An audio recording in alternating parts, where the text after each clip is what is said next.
L'obésité mondiale a plus que triplé depuis 1975. Aujourd'hui, ce sont plus de 42 millions d'enfants qui sont concernés par l'obésité infantile. Et d'après l'OMS, on est parti pour atteindre les 70 millions d'enfants obèses d'ici 2025.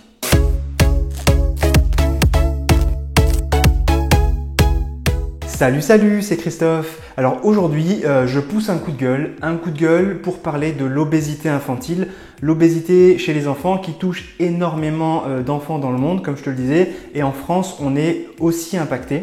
Avant d'aller plus loin, je me permets de me présenter dans le cas où tu ne me connais pas encore. Alors moi, je m'appelle Christophe, je suis napsothérapeute. Alors un napsothérapeute, c'est quoi? C'est un conseiller qui travaille sur les 3 piliers de la santé qui sont la nutrition, bien sûr, l'activité physique et le sommeil. Et en gros, voilà, j'accompagne les gens à détecter et à corriger leurs erreurs de comportement, que ce soit alimentaire, activité physique ou sommeil, et afin d'améliorer leur qualité de vie, leur niveau de santé, arriver à vieillir dans de meilleures conditions, dans les meilleures conditions possibles, ou alors je les aide à atteindre tout type d'objectifs autour de la nutrition santé, que ce soit perdre du poids ou au contraire prendre de la masse musculaire, améliorer ses performances sportives, retrouver l'énergie au quotidien quand on travaille, quand on étudie.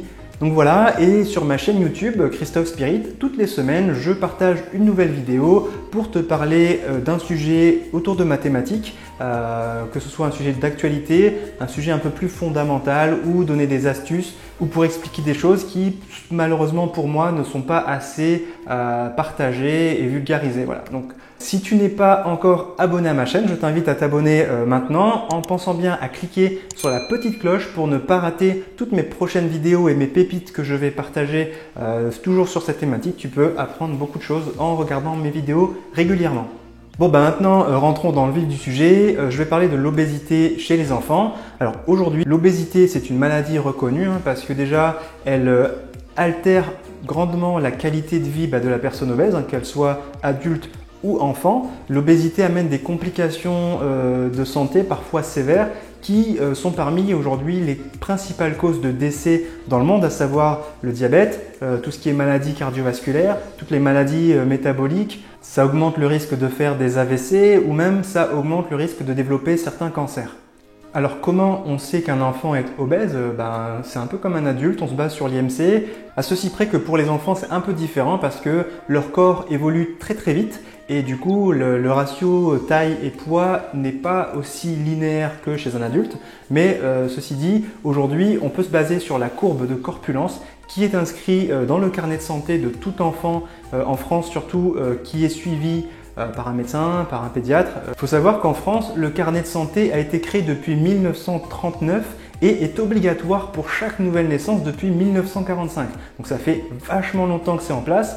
Donc aujourd'hui, tous les enfants ont une courbe de corpulence dans leur carnet de santé. Donc on peut détecter normalement un début d'obésité assez facilement sur cette courbe. Alors il faut savoir que jusqu'à l'âge de 5-6 ans, c'est tout à fait normal qu'un enfant soit un peu potelé, mais après l'âge de 5-6 ans, normalement, en grandissant, il doit s'affiner. Et si après l'âge de 6 ans, l'enfant présente encore un petit ventre, c'est qu'il est en train de vivre ce qu'on appelle le rebond d'adiposité précoce. En gros, il est en train de débuter les premiers signes du surpoids qui pourront s'aggraver par la suite et ça je vais t'en parler dans cette vidéo. Et aujourd'hui, il faut savoir que les enfants entre 8 et 12 ans aujourd'hui qui présentent les premiers signes de surpoids, voire même d'obésité, ils ont quasiment systématiquement commencé à prendre du poids à partir de l'âge de 3 ans.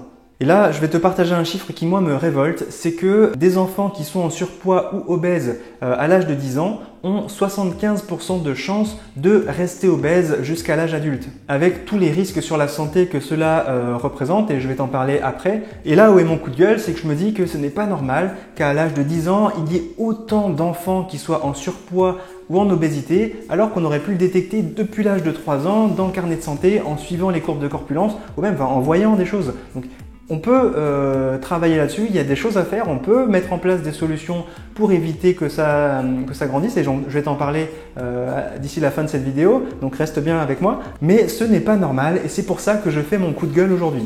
Alors, Il y a plein de causes de l'obésité, ça peut être une cause médicale. Alors oui, il y a des enfants qui malheureusement ont des problèmes hormonaux ou des maladies génétiques qui peuvent entraîner un surpoids, voire même des fois il se peut que certains enfants, à cause d'une tumeur cérébrale, développent une obésité. Mais ces causes médicales représentent moins de 1%, donc ce n'est pas du tout la majorité des cas. Une autre des causes possibles, ça commence dès la grossesse. Et là, si la mère, par exemple, pendant la grossesse, fumait ou alors qu'elle a développé un diabète gestationnel ou encore parce qu'elle a pris trop de poids trop vite pendant sa grossesse, eh bien, il y a des chances donc que le bébé naisse trop gros et que plus tard ça se complique avec des risques de surpoids et d'obésité qui vont rester. Une autre cause, c'est le modèle éducatif. Combien de parents forcent leurs enfants à finir leur assiette et en plus ça rajoute de la culpabilité en leur disant oui, si tu finis pas ton assiette, il y a des enfants qui meurent de faim en Afrique. Ok, c'est un argument, mais ce n'est pas sain pour l'enfant, déjà d'un point de vue psychologique et d'un point de vue santé tout simplement. S'il n'a pas faim, normalement, il n'est pas censé continuer. S'il n'a pas faim, en général, c'est qu'il a les signaux de son corps qui sont actifs et normalement, un enfant est beaucoup plus sensible à l'écoute de son corps que nous, adultes. Du coup, si on le dérègle dès le plus jeune âge, il ne risque pas plus tard d'avoir une alimentation saine. Et puis, il y a encore toutes les récompenses autour de l'alimentation en disant si tu manges ça, tu auras du dessert. Ou alors malheureusement, la consommation excessive de toutes les boissons sucrées, que ce soit soda, jus de fruits et j'en passe. Alors ça, c'est mon combat personnel. Les boissons sucrées sont un véritable fléau. Aujourd'hui, c'est clairement démontré que les boissons sucrées sont un énorme facteur de risque autour de l'obésité. Alors pourquoi? J'en ai déjà parlé dans d'autres vidéos, c'est que notre cerveau humain malheureusement ne sait pas bien détecter les calories qu'il y a dans les liquides, ce qui fait que quand on boit des boissons sucrées, en fait on peut ne jamais s'arrêter puisque notre cerveau ne nous dit pas que c'est le moment de s'arrêter. Il ne sait même pas combien de sucre on est en train de consommer. Donc voilà, les boissons c'est vraiment un fléau en plus. Et en plus souvent ces boissons n'apportent absolument rien d'un point de vue nutritif. Mais bon, c'est comme ça. Une autre des causes, c'est la sédentarité. Aujourd'hui, normalement, un enfant, c'est fait pour bouger encore plus qu'un adulte. Et malheureusement, souvent, ils sont enfermés toute la journée devant les consoles ou que sais-je. Et surtout, avec tous les confinements qu'on a connus, ça n'a pas du tout aidé, malheureusement, les enfants à bouger. Donc, il faut vraiment redonner la place et de l'espace aux enfants pour qu'ils puissent bouger. Bon alors, par contre, à l'inverse, j'en profite, je fais une petite parenthèse. Il y a certains enfants qui sont très maigres, mais c'est une maigreur qui est dite constitutionnelle. C'est-à-dire c'est les enfants qui vont manger sans jamais grossir. Alors attention, ce n'est pas pour autant qu'ils sont à l'abri des risques de santé parce que ces enfants-là souvent se permettent une alimentation très déséquilibrée sans que ça se voit. Donc ils vont manger énormément de gâteaux, de sucreries, de pâtisseries, et j'en passe, et de soda sans prendre de poids. Mais plus tard, ils pourront développer des risques de métaboliques, maladies cardiovasculaires, diabète et autres. Donc il faut quand même faire attention, même chez les enfants maigres. Je ferme cette parenthèse. Une autre des causes possibles qui expliquerait l'obésité, ce sont les facteurs psychologiques. Souvent, les enfants qui sont en souffrance se réfugient dans la nourriture, donc ils vont manger et jusqu'à grossir. Bon, attention, c'est un facteur parmi tant d'autres. Ça ne veut pas dire que c'est parce que l'enfant est en train de grossir qu'il a forcément des troubles psychologiques, ou à l'inverse, certains enfants ont d'autres mécanismes de protection que de se jeter dans la nourriture. Donc, c'est pas parce qu'il a des problèmes psychologiques qu'il va forcément prendre du poids. Mais c'est un des facteurs qui explique aujourd'hui la prise de poids chez les enfants. Et d'ailleurs, souvent plus tard, l'enfant qui sera gros va tellement subir le regard de l'autre, ce qui fait qu'en fait, cette souffrance psychologique sera plutôt la conséquence plutôt que la cause de l'obésité. Après, ça se peut aussi que l'enfant a tout simplement un trop gros appétit. Alors ça, c'est parce qu'il a été déséquilibré, mal habitué, ou on l'a forcé à ne pas écouter ses besoins. Et du coup, voilà, maintenant il est complètement déséquilibré et il mange trop par rapport à ses besoins. Pour être parent, je sais que c'est difficile en tant que parent de savoir, de faire la part des choses entre est-ce que l'enfant est en pleine croissance, donc c'est normal qu'il ait besoin de manger beaucoup, ou est-ce qu'il est en train de trop manger par rapport à ses besoins. Donc je sais, c'est difficile, mais ça s'apprend. Et enfin, la dernière cause dont j'ai envie de parler aujourd'hui, c'est le trouble au niveau du microbiote. Ça, c'est un sujet qui me passionne particulièrement. Et effectivement, ça fait une décennie qu'on est en train de travailler et d'étudier, d'analyser le microbiote. Et on se rend compte qu'aujourd'hui, l'obésité est fortement liée à un déséquilibre au niveau du microbiote. C'est vraiment très passionnant, il y a beaucoup de choses à dire, donc je te garde ça pour plus tard dans un autre contenu. Et bien sûr, tout ça, ça a des conséquences chez l'enfant. D'abord, il y a les conséquences psychologique. Ces enfants souffrent d'exclusion, de moquerie, ils sont mis à l'écart souvent dans leur entourage, par leur entourage, souvent à l'école. Et ça, malheureusement, ça a un impact sur leur confiance en soi qui, pourtant, est un des piliers du développement chez l'enfant. Donc c'est vraiment dommage qu'à cause d'un problème de surpoids, l'enfant bloque, on va dire, son développement au niveau qui le servira plus tard. Il y a bien sûr des conséquences physiques qui sont des douleurs, surtout au niveau des articulations chez les enfants. Ils vont souffrir d'essoufflement, ils vont avoir des risques de ronfler plus facilement, ils vont souffrir de fatigue souvent, et malheureusement chez un enfant il peut y avoir du développement des premières varices, et ça c'est dommage parce que ça abîme son corps dès le plus jeune âge alors qu'il est encore en train de le construire, ce corps. Et bien sûr après il y a d'autres soucis, il va augmenter sa sécrétion d'insuline qui bien sûr peut commencer à fatiguer son pancréas.